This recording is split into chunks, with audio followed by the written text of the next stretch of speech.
Hola y bienvenidos. Hoy vamos a meternos de lleno en una ópera que, de verdad, lo cambió todo. Una obra que marcó un antes y un después en la historia del arte, el Don Giovanni de Mozart.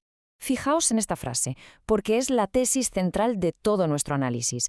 Si hubiera que elegir el momento exacto en que nace el romanticismo, habría que apuntar a una única escena, cuando el comendador se presenta en la cena de Don Giovanni.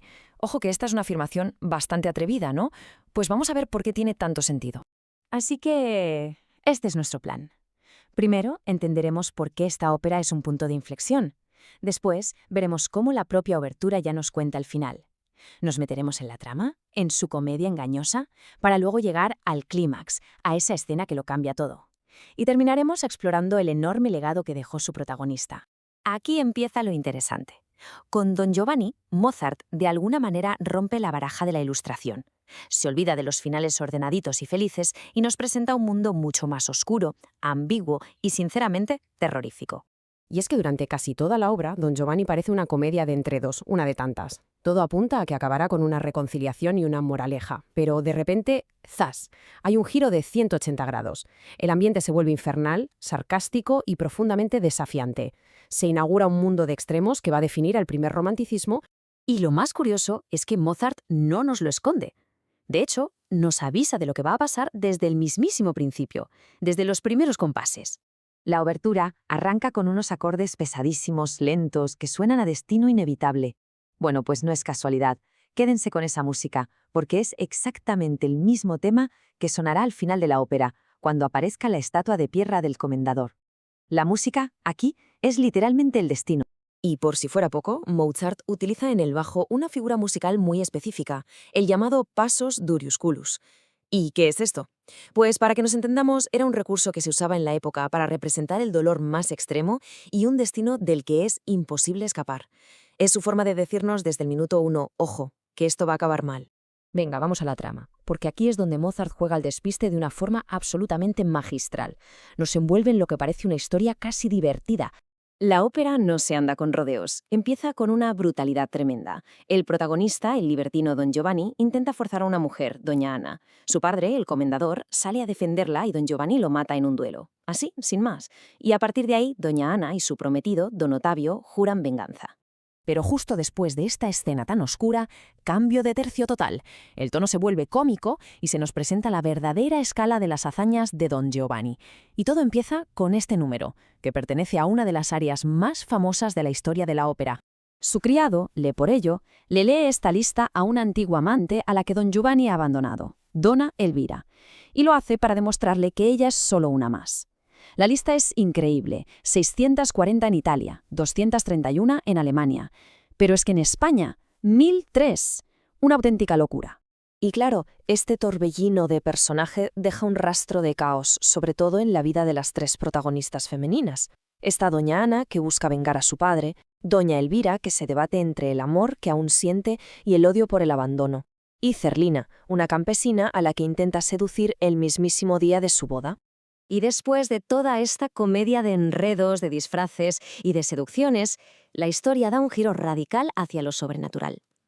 Y aquí es donde llegamos al meollo de la cuestión, a la escena que lo cambió absolutamente todo. Huyendo de sus perseguidores, Don Giovanni y Leporello acaman en un cementerio y se encuentran ni más ni menos que delante de la tumba con la estatua del comendador. Don Giovanni, en plan de burla, le invita a cenar. Lo que nadie se espera es que la estatua de piedra mueva la cabeza y acepte la invitación. Imaginen el terror de Leporello. Esa misma noche, mientras Don Giovanni cena tranquilamente, se oyen unos golpes secos y pesadísimos en la puerta. Leporello abre muerto de miedo y entra la estatua del comendador. Y con una voz de ultratumba resuena en la sala. Don Giovanni, a cenar me invitaste y he venido. ¿La estatua? Claro. No ha venido a comer. Rechaza la comida y le devuelve la invitación. Es una demanda para que se enfrente a su destino. Le pregunta, ¿cenarás tú conmigo? Y Don Giovanni, que es la personificación del desafío, no duda ni un segundo. Acepta y le da la mano a la estatua. Y este es el punto de no retorno. Al sentir el frío glacial de la mano de piedra, la estatua le da una última oportunidad. Le grita, ¡arrepiéntete! Pero Don Giovanni se niega. No. La estatua insiste. ¡arrepiéntete! Y él, casi burlándose, contesta, ¡no, viejo fatuo! Y por tercera y última vez, ¡arrepiéntete! La respuesta es un no rotundo. Al rechazar la redención, su destino está sellado.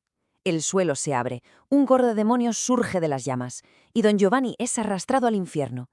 Y lo más increíble es que se lo llevan mientras grita de dolor, sí, pero sin arrepentirse, ni por un instante, hasta el último aliento. Entonces, ¿por qué fue tan revolucionario todo esto?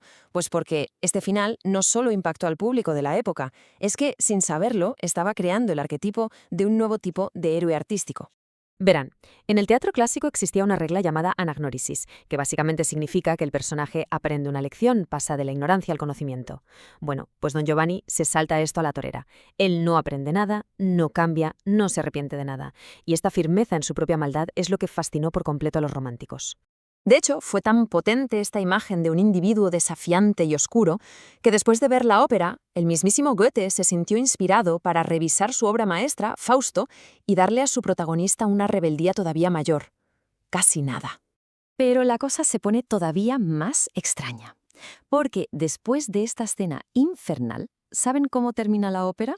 Con el resto de personajes saliendo a escena y cantando una moraleja feliz sobre el destino de los malvados. Es un final tan anticlimático, tan chocante, que durante todo el siglo XIX esa parte directamente se cortaba. Nadie la entendía. ¿Por qué ese final, entonces? El analista Alex Ross lo explica de una forma que a mí me parece brillante.